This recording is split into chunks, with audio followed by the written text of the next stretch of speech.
Merci et Matondo Mingi Bisika Onyo surtout Bozali. Merci Nakolandaka BBFM, le parfum de l'information objective.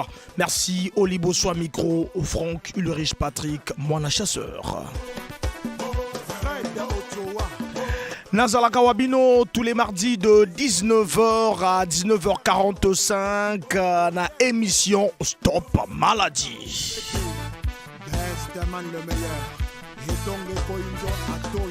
Émission Stop Maladie, il y a association Stop Maladie, Tolobelaka Maïmatali Santé, Netolba toujours que la santé n'a pas de prix et Nazali Nazalangaï Morote, Nazali na docteur Alexis Magola Mustafa alias Motomoto, l'ambassadeur de la paix. Bonjour monsieur l'ambassadeur. Ah bonjour, bonsoir Lindeko. Mbote mingi andeko ba Olanda biso na oyo.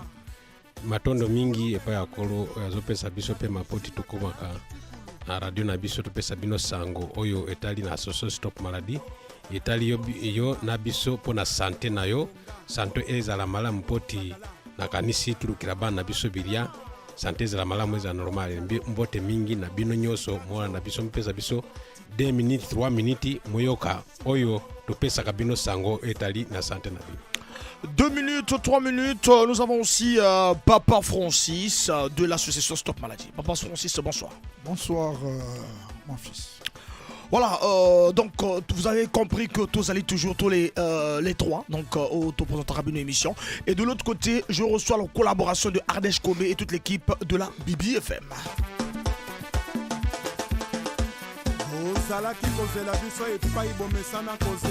Voilà, Bozela Kabiso tous les mardis de 19h à 19h45 et vendredi de 18h30 à 19h15.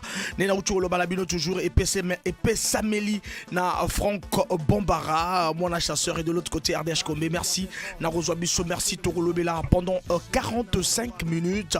Maïmatali Santé, merci na Kozalaka toujours scotché na la 106.0 le parfum de l'information objective. Alors tout à coup ça bamboti alors semaine et cylindrine et zobananine. Bon, merci mingi en tout cas semaine en tout cas bandi kitoko pe tuzoke nango tuzoko banango ndenge oyo tubandi na semaine yo mususu en tout cas oyo utikuleka en tout cas tumoni kitokos merci mingi koro oyo tulobi tuzoke songisa imatonde mingi pe na batu oyo merci mingi obakomi na association Stop Maladie na kabila na biso bango bazo continuer kuya kuzwa bakisi na bango medicine mingi na bango bakomi na note donc na bango bakoma pe bazwa solution bazwa lisungi epa na biso tolobaka chaque jour biso tubikisa kate nzambe ndazo bikisa bino oza na fana yo za nerik na yo okubika sans problème po elingi kulobeti tuzosalira ba biroko oyo banjete oyo ya zamba nzamba kiraki nango na mukiri ya pesi biso ete bubwanya koyokola oyo eza boye eza nzete boye eza ya attention eza ya boye tupesio nzamba tie maboko ozwi solution sans problème toujours na association Stop Maladie pa na biso ya Magola Mustafa donc batu bazozwa solution toujours batemanyazi zokuya batu bazokuyoka pe bakuyoka na batemanyazi oyo yasika oyo tuzana yango batu bakoyoka ba témoignage yasika oto zanango tozane na ton la témoignage te Papa Francis bao bazola na biso lelo nini ezali association Stop Maladie. Merci beaucoup nandenge kakosi docteur Auti Koloba awa que biso association Stop Maladie tozali oyo toza kosunga oyo etali ba malade donc santé oyo ozanango soki eza mabe ou bien ozoko bela ba bokono nyonso oyo eza na kati ya nzoto na yo koma epai biso tozali mais po okoma epai biso tozali na arrêt Socaf na sima ya immeuble Monogramme na rue Reine Ngalifuru au numéro 22 donc ceux qui au kiti na arrêt Socaf wana ceux qui outi par exemple na fond tete au kiti na Socaf na arrêt Socaf pour ça na mo liboso okomona balabala ezawana ba o ba outi ko tia ba dalet donc tozali na sima wana même chose ceux qui outi aussi Mawata kita Socaf zonga mwa sima kota nzela ya ba dalet wana tozali na sima ya immeuble ya Monogramme bobenga biso si na ba contact na biso tozali na 05 518 08 54 tozali na 06 673 24 09. WhatsApp Nabiso, tozali na plus 243 81 038 54 76. Na Brazzaville, tozali na RDC, tozali oyo baza na Brazzaville, ceux qui bolingi bolanda biso tango uti a na Pointe Noire, OK Brazzaville, kende na 80 ya rue Bakukuya, croisement Marien Wabi na Potopoto. Ba contact Nabiso ya Brazzaville, tozali na 05 588 67 42. Na RDC, bokota na nzela WhatsApp Nabiso, toko situé bino et pai ba cabinet ya association Stop Maladie ezali na kati ya RDC. Donc tozali na kati ya ba ingomba ya ba province 20 à 22 provinces ya RDC, bokota na WhatsApp Nabiso, toko situé bino et pai Nabiso to ya baka mikolo nyonso de 7h30 à 17h30. Et Panabiso, Toyambaka, Mikolonioso de 7h30 à 19h30. Voilà. À 17h30. Voilà, la cantique est bon, Mathis sur l'heure. Voilà, donc de 7h30 à 17h30, Esika-O, Bayambaka, Binomé. Alors, tant au moto, à Negazuba, adresse bongo, à Bengi, à Bengi, tant à Komikuna, Isalamandine. C'est vrai, et pas Nabiso, et ça la maka, nango, et ça nango compliqué, tant au commis pas Nabiso, au côté, ceux qui ont au côté, na salle Nabiso, na salle d'attente Nabiso, ceux qui ont moto aliboso, ça veut dire moto mususu azate, au kota, na secrétariat Nabiso, secrétaire à Koyambayo, à quoi enregistrer yo, tant que quoi enregistrer yo, ceux qui ont mokolo aliboso, nyango, au commis pas Nabiso, au fout à 2000 francs, par exemple, ceux qui ont mokolo à lundi, mardi, mercredi, jeudi, na vendredi. Samedi, dimanche, tozwaka 1000 francs et dimanche, 1000 francs.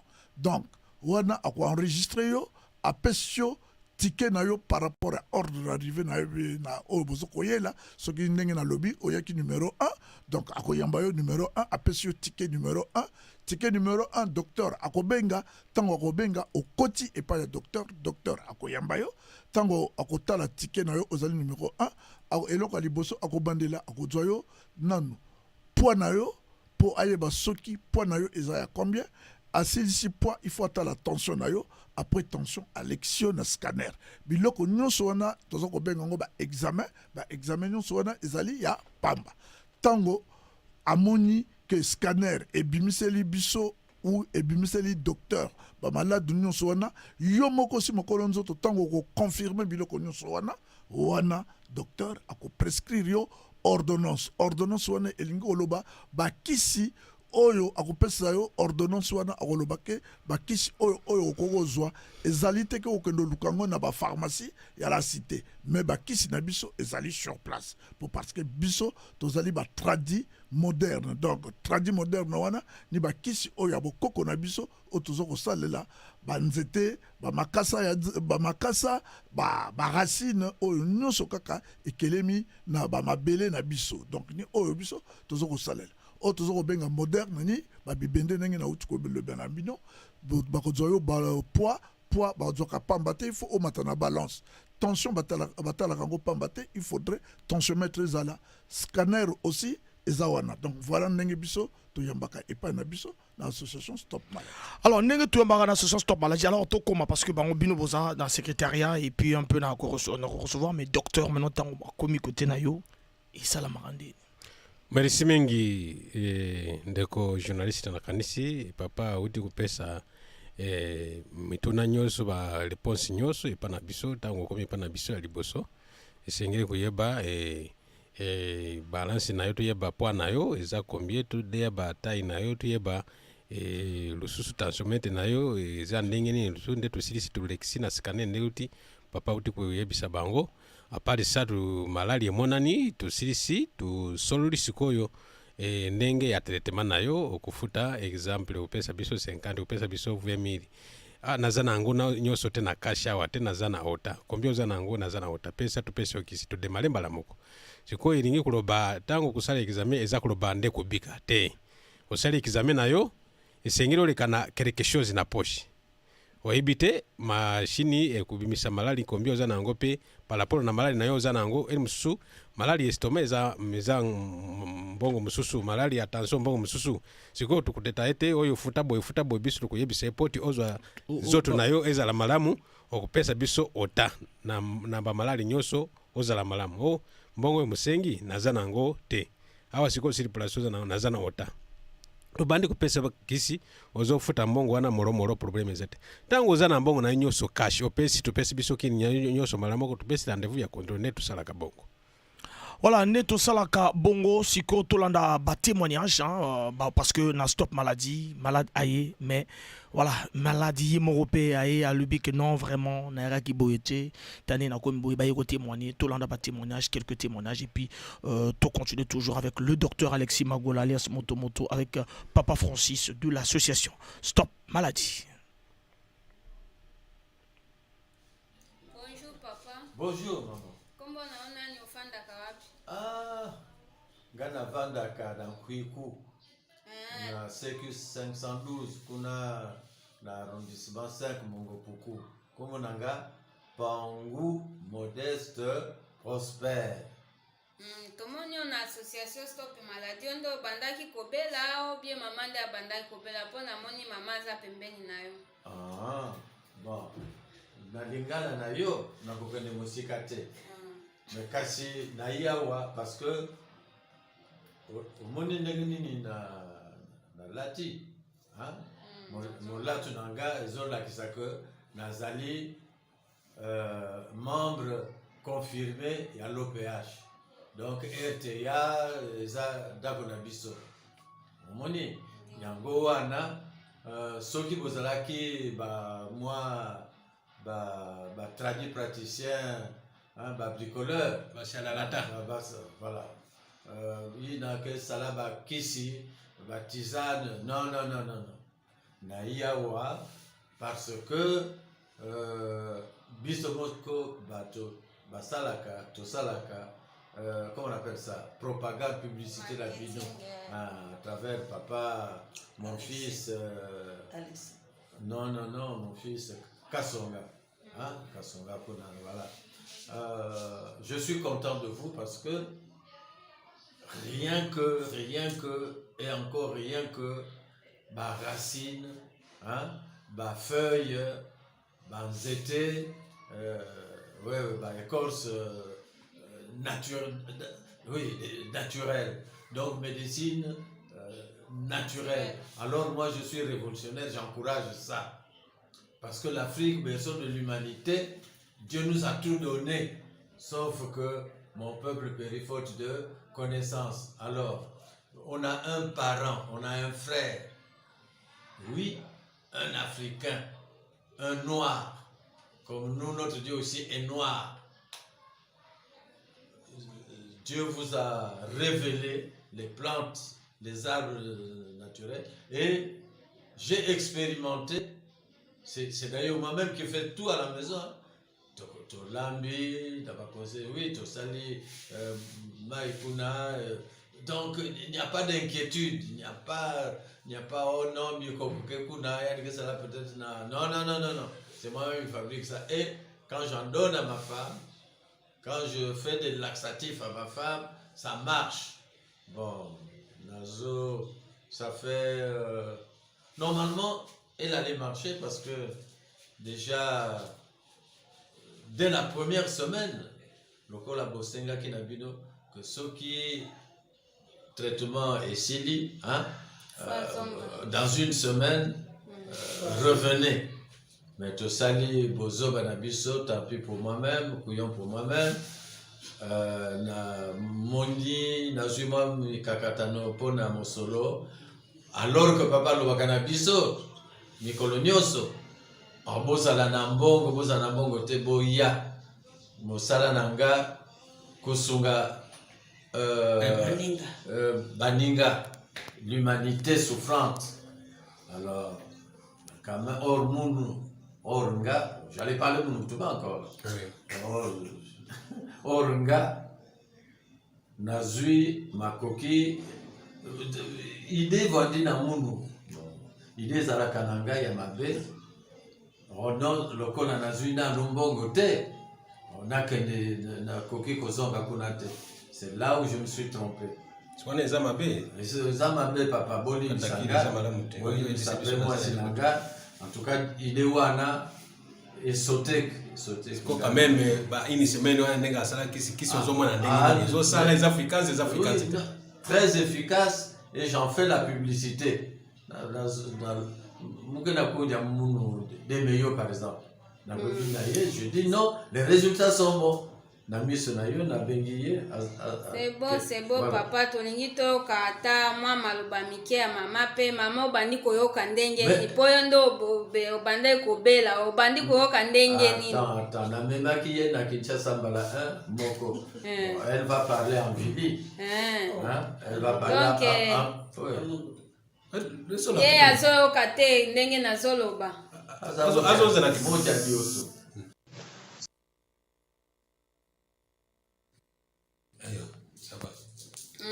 Mere tolingi mbote kombo na yo nani pe? Madame Pangule Puta Maripoli. Tomoni na association Stop Maladie nini ebande kobe obande koyoka nini kombo na yo nani ovandaka wapi awa na Pointe Noire?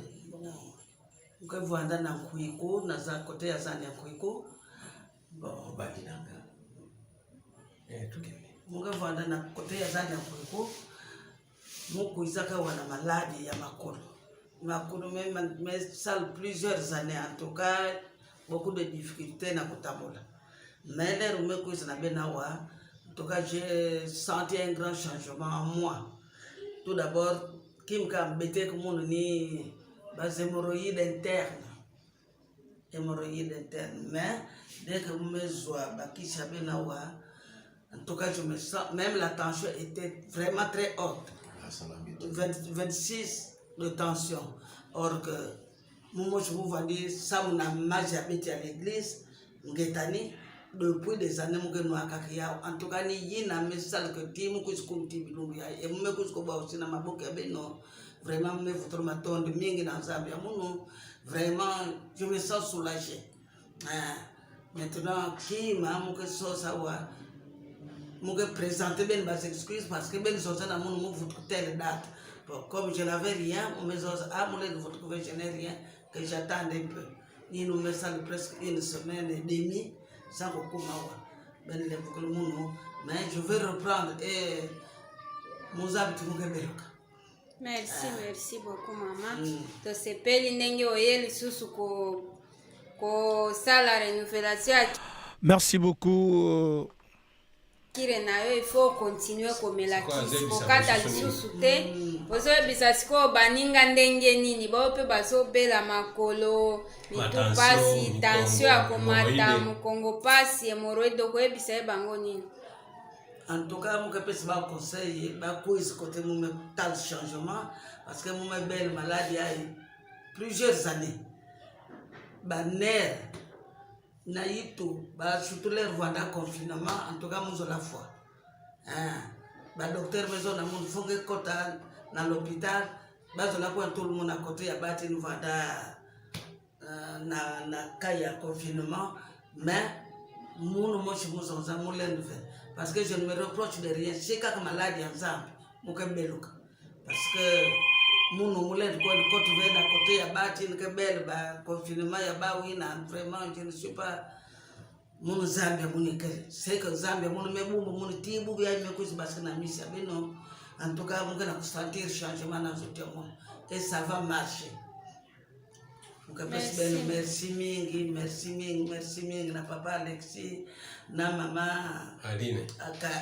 Maman Alina, vraiment merci beaucoup Nzambe bumba beno ede beto betke bati ya mingi au na ba maladi ya beto vandiza mais ya mumo sikena kutala changement mumo zabisa na baseri ya mumo mingi ba mumo sikena taba. Merci beaucoup. Merci maman. Voilà, merci beaucoup docteur. Nam. Olandi témoignage. Nalandi pe na yolandi.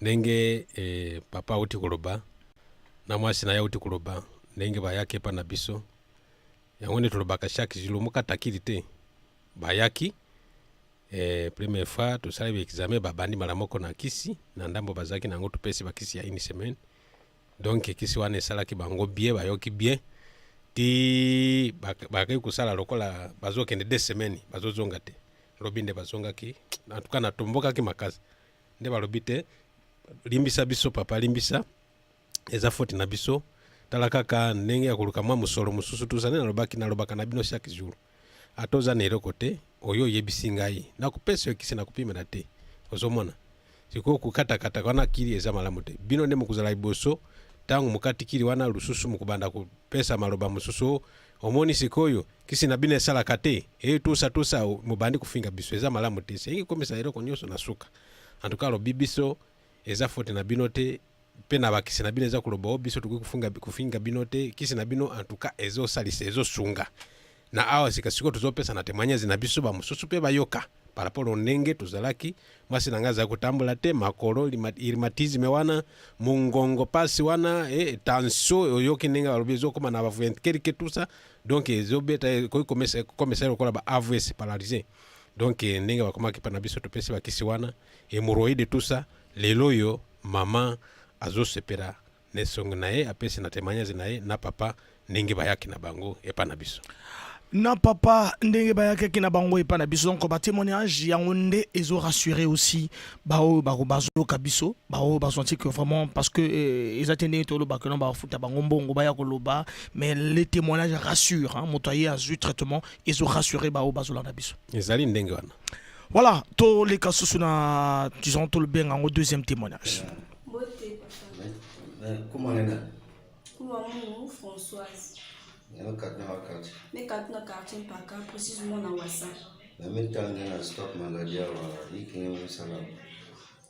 qui maintenant na stop maladie ça mon na maladie mon kuizaka au fait na problème ya l'autre la trompe vani salam passe mais comme me kuiza et que j'avais trompe mais comme non ba malade va la paki maintenant dès que on a traitement on va se sentir maintenant en tout cas dès que mon banda traitement on a maintenant là on a senti vrai changement qui est ligne maintenant on futa on va besoin de futa en tout cas bambongo que pressé kingela quand kuiza directement ba me forcer que fonge pèse monton nyonso vi bambongo yakela wa problème yiningeke kuina yao yingeke kuzwa ngime kuiza ngime pèse mbo ba me pèse ni malade ba me pèse ni manganga ngime kuina ainsi de suite jusqu'à ce que le traitement n'est que malisa. Maintenant, on a une bika, on a une zone malade, on a une zone na ba yime bika na ba yinzo mona zozo na ba en tout cas ba telama ba quiz sa solution ba maladie ba vraiment ba biku baisser ba quiz ba ku sa solution. Maintenant na stop maladie qui est zone quand stop maladie la quand stop maladie me demander vraiment merci na ina ba men na chila beto ba malade ba men na chila beto ba traitement ina ke exact que na soigner en tout cas me demander ba merci maintenant ndenge ya zafie jeune alobini pour na ba fille ba jeune ba maintenant on est zone qui na ba pamba fille ba jeune fille façon nge ba me bikana malade na tout na ba jeune fille façon muga zoka na ba OK ba kuiza ba se faire traiter parce que ba déjà vraiment bon toile comme malade je sais que direct na mutu ya ko voler ya provoquer maintenant vraiment ba dégâts imbi donc si malade qui était na commotion ba tela ma ba kuiza ba se faire traiter kat ni muga dongé na ba jeune fille ba kuiza.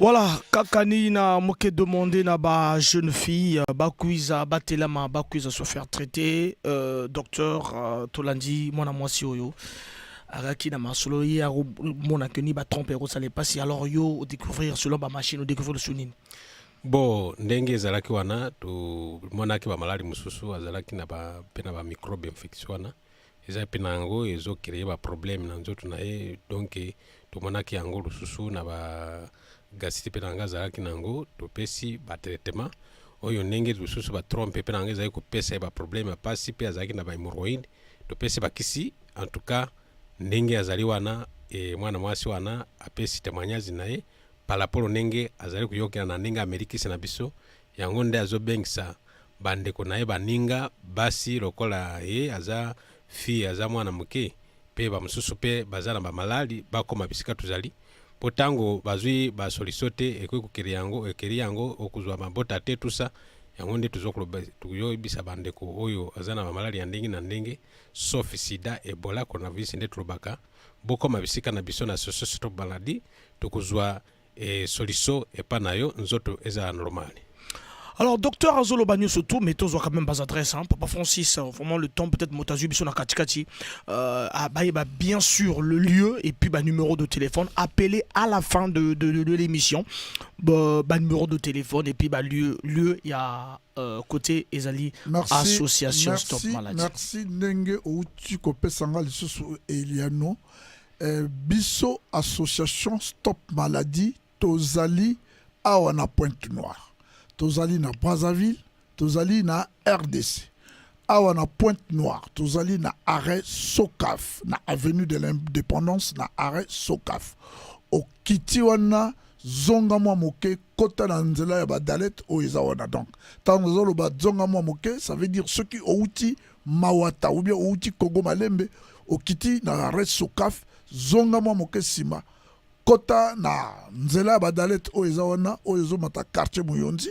Biso tozali na sima ya immeuble Monogram. Ceux qui outi font tete kita na arrêt Sokaf. Poussa na mwa liboso 400 avenue de l'Indépendance na ngambo mususu oyo ya immeuble Monogram na Canal Plus kota wana tozali na 22 ya rue Reine Ngalifo. Banderole na biso ezali wana.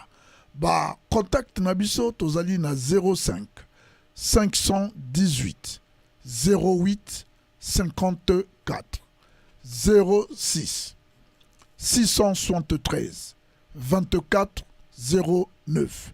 WhatsApp Nabiso plus 243 81 038 54 76. Na Brazzaville, Tozali na 80 ya rue Bakukuya, croisement Marian Wabi na Potopoto.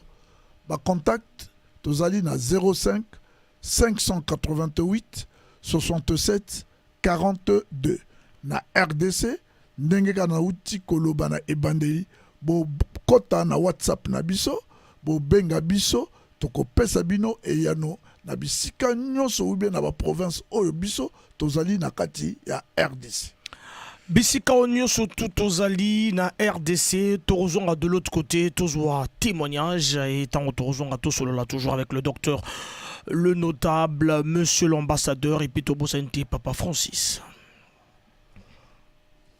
Comment on est payé au fin de la Brazzaville? Je m'appelle Ngatsé Marcel. Oui. Je suis dans la rue à Soko 261 à Tanangaï. Tout le monde a un stop maladie. Ni ne sais qui bite visite na papa. Bon, but, j'ai souffert pratiquement 2 mois. Oui. J'ai tenté d'aller un peu partout, ça n'a pas tenu. Juste pendant que j'assistais à la télé, j'ai vu quelqu'un qui passait dans la rue Bakukuya, croisement Mariam Gwabi. J'étais dans l'obligation de venir vérifier si c'est exactement ça. Et je suis arrivé, il y a pratiquement 1 mois de cela. Je pense que je me sens déjà mieux. Vous aviez eu le produit de combien de jours quand vous aviez commencé les traitements? Oui, j'ai pris les produits de pratiquement 4 fois. 4 fois, c'est la 4e séance aujourd'hui. Voilà, 4 séances aujourd'hui. Et comment vous sentez-vous maintenant? Je me sens mieux. Vous vous sentez mieux, c'est-à-dire quoi? Je sens mieux parce que là où je souffrais, j'avais un problème de l'urine, et puis j'avais mal au dos, et j'avais un problème de maux de tête et tout. Oui. Et depuis que j'ai pris ces produits-là, je me sens mieux. Maintenant, vous pouvez déclarer que vous êtes guéri? Oui, je suis guéri pour ne pas dire que je n'étais pas... Non, je suis très bien traité. Ok. Qu'est-ce que vous pouvez dire à d'autres personnes qui vous suivent? Oui, mais tout à l'heure, là, j'ai amené mon cadet juste pour faire vous preuve que oui, j'ai été bien soigné, effectivement. J'ai amené mon cadet qui commence aussi le même traitement. Ok, d'accord. Mais il y a des gens qui négligent, qui disent que les produits de tisane, c'est pas efficace et tout cela. Qu'est-ce que vous en dites? C'est un problème de compréhension. Sinon, moi, j'avais aussi cette idée. Avant que j'arrive ici, j'étais en train de méditer. Est-ce que c'est vrai? Est-ce que c'est pas vrai? Je suis moi-même venu sur le terrain pour voir est-ce que c'était vrai, est-ce que c'était faux. Effectivement, c'était vrai. Et là, vous déclarez que vous êtes guéri. Oui, je suis guéri. En tout cas, merci beaucoup, papa. Voilà un témoignage du côté de Brazzaville. Ça veut dire que Kinshasa, département surtout, Brazzaville et Pointe-Noire actuellement. Donc ça veut dire que Maramutu est allé au Karéné Moloba toujours. Alors, mais Mutuna, on a tout témoignage papa et Mokalubi Kazagiri actuellement. Mais la semaine où tous les cas. Du lundi au vendredi, autosala qui émission à Souka vendredi. Et les kinde nini puis deux semaines et les kande nini kuna na association Stop Maladi. Bon, ya liboso na kanisi bayoki ndengo oti kuloba makambo nyonso masolo ezofanda. Brazzaville partout ezofanda. Ninga bauti kuyoka papa ninga uti kutemanye asali ba séance na ye 4. Donc asali un mois mobimba. Azomela bakisi wana sikoyo nde atemanye. Nenga ya zalaki na nenga akomi en tout cas awa moni déjà kisi ekoti na nzoto na ye sebo apesi banbe témoignage nango pe ba mususu bayoka oyo aza ku kende bisika mususu azoluka ya giri azomona te akende kwa pe azomona ngote comme ça akoma bisika tuzali pe na lubibo ebapesa association Stop Maladi confiance par tuzali bakoma poti bazwa lisungi bazwa kisi tolobaka chaque jour nde tukuloba topesa kisi nzambe yemo kokolo nda azobikisa yo oza neriki na yo okubika sans problème oza nafa na yo okubika sans problème nengo uti kuloba na semeni wana musale tambuli ndengi musale zo tambula na ngo bien siko nazo ebisa bango bandeko moyo kabiyoka yokate ozo kumona mususu mwaya bisa yo kende kuna muso kuloba akuyibisa akuna tero ko yamalongeza te tusa azolo balbo mususu uza muntu oyo azana posa otikalaka ndenge ozalaka kaka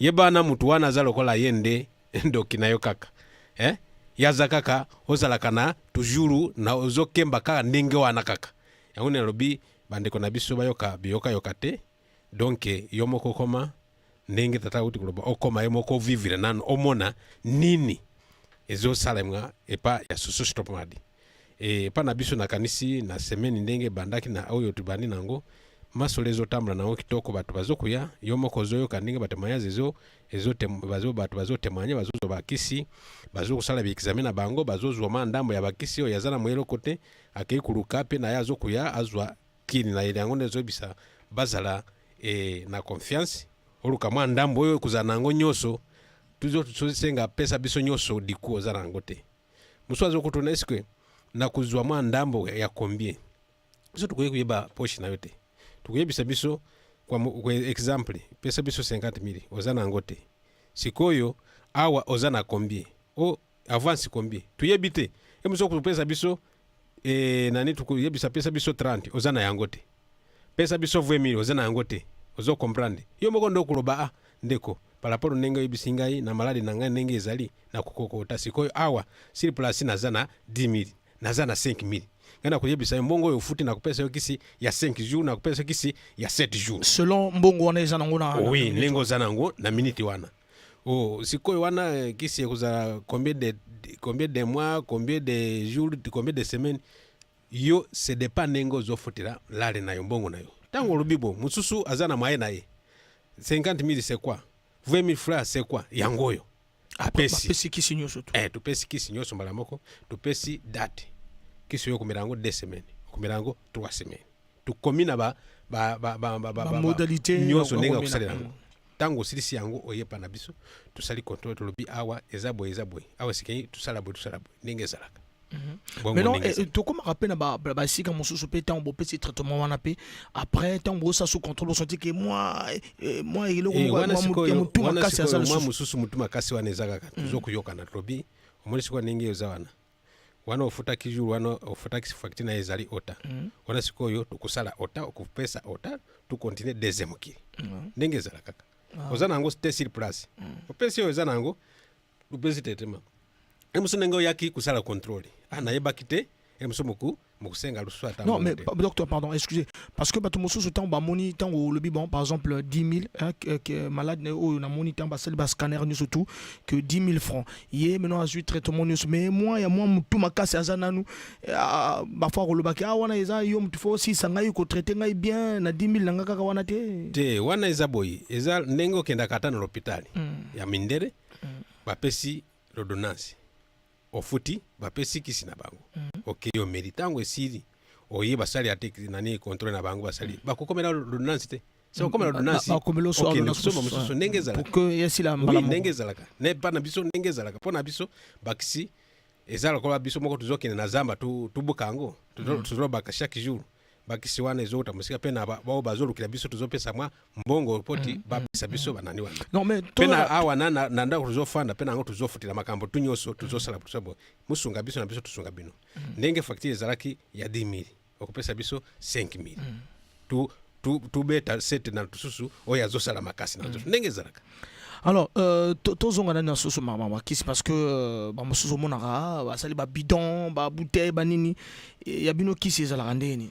Merci beaucoup na mutuna nayo na kanisi nazo répondre ngona pesa batu bayoka anonenge tuzoloba tuezo ko expliquer batu epa na biso okokene na pilote ya 25 litres tukopesa ba bouteille ku epa na biso ezalaka tukopesa ne ba poudre watu tuzana mususu okotia yango na bilia oyo mususu kuzopesa ozoti yana maya ya malili otukupesa oyo ya kutongola tusa sikoyo avwa tupesa babiro kwana tukuyeba malali nayo pe tukuyeba dozi nayo tukupesa nde tuzopesa bakisi wana kindosa la boye kuzala demi vuere oyo kuzala enkale oyo kuzala boye palapolo na pana yo na malali nayo tuzu yango siko par rapport à ma balance scanner et surtout tuzopesa bakisi wana tangu tupesi yango tukupesa ba bidote tukupesa nde bakisi na biso ba poussière tutie na ba enveloppe tu commune modalité ne komerango na ndako kusala boye kusala pendant 7 jours pendant 5 jours pendant 3 jours ndenge ezalaka epa na biso ntango esili oye lususu ndenge nini eza na bona zana ndenge ozoyoka batemoignage ndenge bazotemoigne mutu tango akei azongi apesi moko témoignage naye palapolo ndenge nazalaki na ndenge nakomi en tout cas c'est vrai kisi na bino eza efficace. Mais non monsieur l'ambassadeur bakisi wana eutaka wapi? Bon nakanisi na banzi bandeko bazolanda biso tolobaka chaque jour bakisi na biso ezouta na inde ezouta na acide ezouta nini te ezouta na mboka na biso kaka na Congo kaka ndenge tolobaka chaque jour na RDC. Bon na ba RDC ezouta ata na mboka na biso oyo po partout ezali tuzotinda bandeko na biso bazoluka na bisika wana eza na ba minerete tout ça balukili biso banjete wana baniki yango bieza na ba bisika eza na ba minéraux ou bien eza na minerete po esika minere ezali njete ezala kamakasi te babomaka yango makasi pe nzete wana ekukola makasi te eza na sante ya malamu te donc tango ata okuzwa yango opesi ekuzana efficacité kusala te donc minere wana ebomaka puissance ya nzete wana donc bakekozwa yango kuna baekrase yango ndenge eyakaka awa bamemi yango eye na avion ou bien ok ndenge ezalaka kaka bongo. Voilà, donc on est à 19h passé de 38 minutes. Papa Francis, les numéros de téléphone, Bazolanda Bisso. Déjà, dans un message, Bazolanda, il y a Valdi Mabika qui dit qu'il est à l'écoute. Voilà, donc, numéro de téléphone, parce que Benga Bino Nasuka. Voilà. Numéro de téléphone na Bisso, ce qui bolingo Benga Bisso, na Artel na Bisso na 05 518 08 54 06 673 24 09. WhatsApp Nabiso plus 243 81 038 54 76. Na Brazzaville 05 588 67 42. Wana ba contact Nabiso, ce qui bolingo benga biso na ba téléphone Nabino. Soki bolingi bobenga biso na ba téléphone na bino c'est après l'émission. Donc après l'émission boza na numéro et donc bo chikolanda wana ba témoignage ba o bazo yaka na association Stop Maladie ba yiko témoigner parce que chez biso na Stop Maladie malade yemoko tanga moni que na zu traitement nga kitoko mais c'est pas ba o bazo kimaka ba traitement ba o bazo fisira ba traitement ni ba onde bazo kopesa témoignage mako ke na yaka ki boui docteur Mutuna Mosusu, est-ce que na association Stop Maladie motozo bela makasi est-ce que beaucoup bon intégrer ba malade azali interné na wana na association Stop Maladie est-ce que bambetu eza wana ko? Merci mingi ndeko nakanisi ba olanda biso na ngonga oyo epa na biso tulobaka chaque jour tuzaka na internet biso tu internet ka ba malade te tango yepa na biso tu sali be examen tu sili tuyokani tu pesi bakisi tuzo sala modalité nengo kumirango na ndako yomoko topesi ya une semaine 7 jours et 3 jours 4 jours 5 jours ozongi lusu tangu tumoni ezagre vraiment makasi okokende ata na l'hôpital ya munene bazongi seba mai tusa ningi salaka epa na biso tuza tuentena ka ba maladi te tuzesika ya kutia ba tutetu tuza na mbetu te. Voilà, tozana isika kotia batute, tozana mbetute 10h passé les 40 minutes, il nous reste 5 minutes. Alors docteur, autotunité pour nalilo. Autotunité ozana posa ko lebela ba bazolanda biso. Bon nakanisi mutunité biso na biso bazolanda biso tuzoko yebisa bango.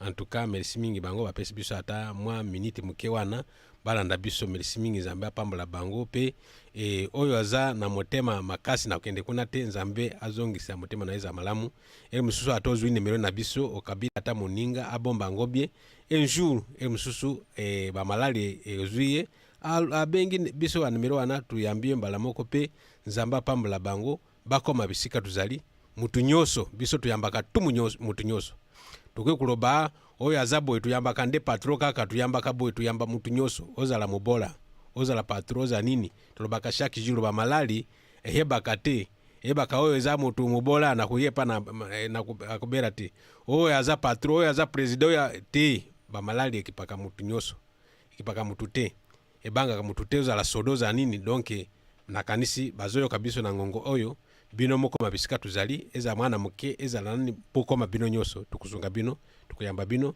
bakisi ezali tangu tuzwi ba donner na nyoso tumoni ba malali oza nango tuzana capable ya kupesa bakisi penza ambazo tia maboko batu bazozwa girizo bazobika pe bazotemwanye yango na lobi bapesa confiance na Stop Maladie toujours tuzali awa tukusunga bango tukuyede bango.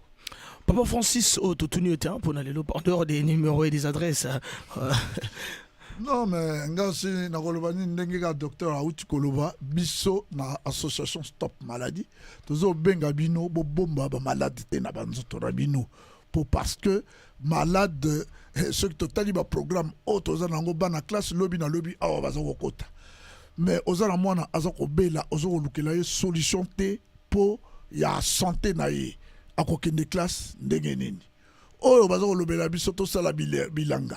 Mais ceux qui ont santé na yo ezali malamu te oko sala bilanga ndenge nini oko sala mabaya ndenge nini oko yaka na ko sala émission na BBFM ndenge nini donc tozoko senga na bino nyonso boyaka ndenge ka kotolobaka awa bo bomba ba malade te net bilamba na ba valise po to mona bato mosusu bazali awa alati veste mena sekuna alata couche po parce que masuba ezali ebimaka ye mikolo nyonso ozokomona bana basi alataka lisusu jupe te po parce que aza na pota na likolo pota wana esilaka te akomaka toujours baroba milai ou bien nini bamaputa milai c'est donc niango tozokoloba biso Stop Maladie bokoma epa tozali en tout cas oyo balobi malade oyo tokokoka te ndenge docteur alobi tokotinda na bahôpital ya minene oyo tokokoka tokomeka kosala oyo aussi ndenge toyekola na bakisi oyo biso ya mboka ou bien oyo tozokoloba bamakasa ou bien banzete ou bien baracine ya bazamba na biso. Merci rapidement les numéros de téléphone pour tous ceux qui savent, les deux points noirs juste pour assez gagner du temps. Merci beaucoup pour Nabino oyo boza na kati ya pointe noire. Oyo balingi bakoma epai biso tozali bokota na avenue oyo monene ya avenue de l'indépendance oyo bandi sympathique eza suka na fontete tozali na arrêt Sokaf na sima arrêt Sokaf wana na 22 ya rue Ngalifuru ba contact na biso tozali na 05 518 08 54 06 673 24 09 WhatsApp na biso plus 243 81 038 54 76. Docteur. Bon, merci mingi nakanisi namoni bazobenga biso mukubenga biso après mission yo zana mutuna nayo okutuna tukupesa ye yano sans problème pour te appeler tukanga ka musana na biso tufungula ka 7h30 tukanga 17h30 donc boko mamingi tukuyamba bino sans problème en tout cas napesi shiri na ngai mbote mama Aline napesi na ba maladi na biso bango nyoso mbote pe na bango bakomina note baya pe bango bazomera baki na bango bakatakiri te bakontina baki na bango nzambe akupambala bakubika sans problème pe tupesi na secrétaire mbote Habib mbote mingi bango nyoso tupesi bango mbote bango nyonso topesi bango mbote tosukisi émission pona pourquoi lelo 19h à 19h45 on se retrouve vendredi de 18h30 à 19h15 merci na bino nyonso to bolandi biso bozolanda émission na bino o ezo stopper ba malade l'association Stop Maladie.